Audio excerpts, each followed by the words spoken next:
Hi, kindergarten. Today's question is, how do we handle our art supplies? Hi guys, what we did last time was we created some shapes, we added some texture. If you weren't here, that's okay, I'm gonna go over those directions. If you have already finished coloring yours, then you'll move on to paint. So I'm gonna show you how to do that. Today, please double check and make sure that your name and class code is on the back of your paper. If you don't have a paper, you're going to need to take a crayon, any color, and write your name on the back. So I'm gonna write Mr. Boatfield. Should yours say Mr. Boatfield? No. And then underneath, we're gonna put a K and then the number of your class surrounded by a circle. Give us a thumbs up if you already have that. All right, so like I said, today we're gonna paint, but I'm gonna go over those directions for those who could not be here. And just to give you a reminder of what we did. We used different what on our paper? Shapes. We held it with 2 fingers and then used a big Bertha Sharpie and went all the way around. Sometimes you had to move your fingers to make the tracing of that shape. If you make a mistake, it is okay.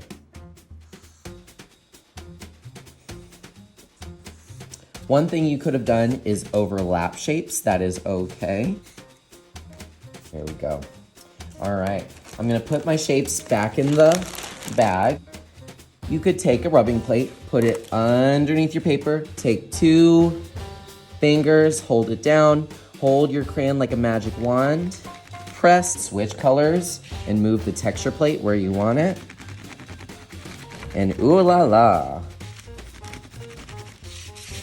All right, guys, take a look. Am I done?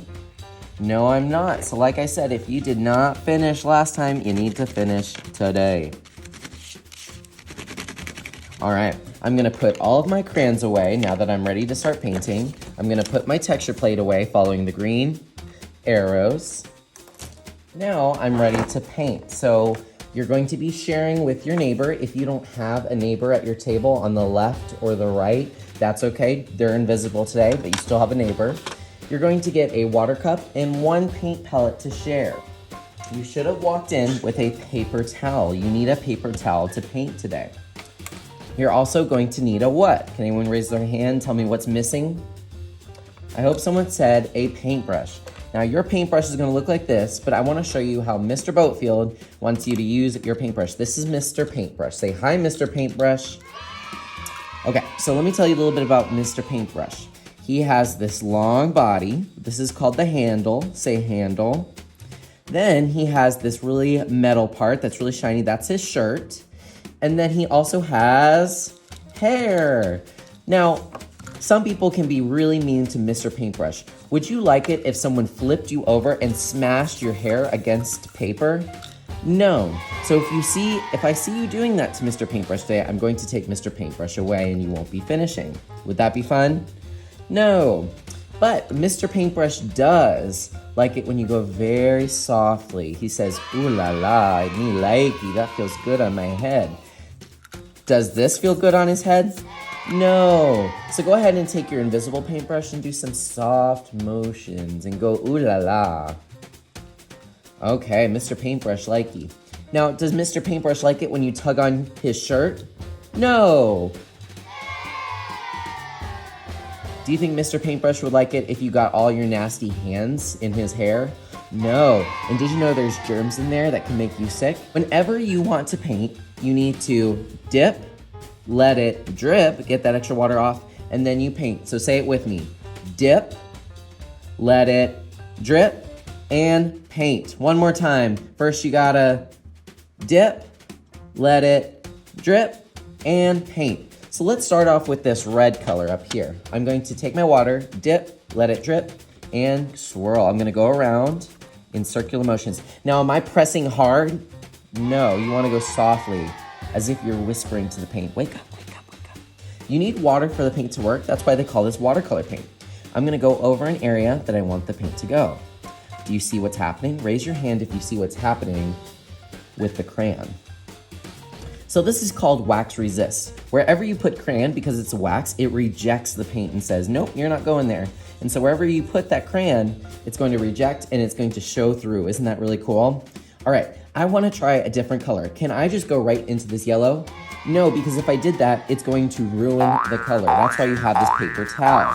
Whenever you want to switch colors, you have to dip, let it drip, and then dab. No, not this kind of dab, this kind of dab. And get that gunk off. Do you see all that nasty red? Now I can go back into the color, dip, let it drip, and I can go into that yellow without having to worry about ruining it. All right, let's put some yellow right here. Ooh. And then what's happening as the yellow is touching the red? It's mixing, right? So I'm moving on to different colors, and every time I try a new color, I need to dip, let it drip, and dry off. It is so important that you clean your brush every single time. Dip, let it drip, and dry off. Please do not ruin my paints. You only get one warning, and I may have to take your activity away from you, and that would be so sad. All right, I am now done, so I'm going to put my paintbrush in the water cup. What do you think? Do you like it?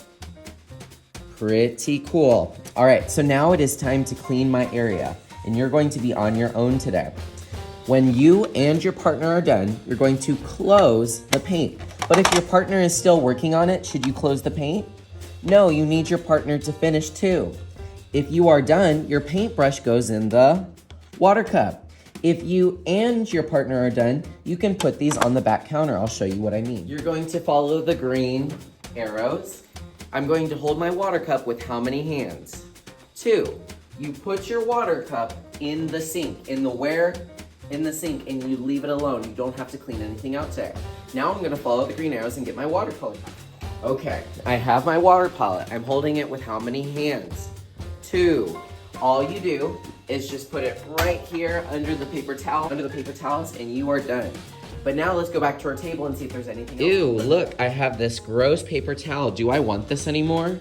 No, so I can throw it away. Remember, we have 3 trash cans, 1 for every row of tape. Okay, so I'm holding my paper with both hands. I don't want anyone to touch it because I want this to dry and be beautiful, and that way you guys can get it printed on something. How cool.